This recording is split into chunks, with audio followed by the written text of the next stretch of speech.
Okay, I just want to, as we conclude with Plato and move to Socrates, I just want to sum up one other thing in Plato's theory as a response to a common cliche or idiom you might hear or might have heard, namely, perception is reality. Perception is reality. I hear people say this all the time. I remember the first job I had. Somebody was saying that first job I had in a restaurant, somebody kept saying, perception is reality. That's why it matters how you treat the customers. Now, examine this idea. Perception is reality. What are they saying? They're saying how people perceive something is the reality of it. Plato would say, absolutely not. Absolutely not.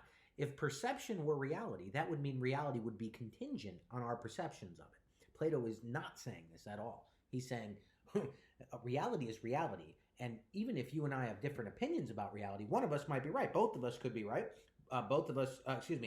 If let's say we have differing opinions, one of us could be right, one of us could be wrong, or we both could be wrong. There's reality. So if I say there's a glass right here, or there's a cup, I'm either right or wrong. I can't say there's an elephant here. Plato thinks the same thing about moral questions and mathematical questions and anything and aesthetic questions that have to do with the beautiful. So perception is not reality for Plato. There is an objective existence, and there's an objective way of settling this stuff about what's actually beautiful, what's actually good, what's actually true, what's actually beautiful. And I would venture to guess most of you agree with this. It might sound a little ridiculous, but as I said in the other videos, most people think that their favorite song is actually.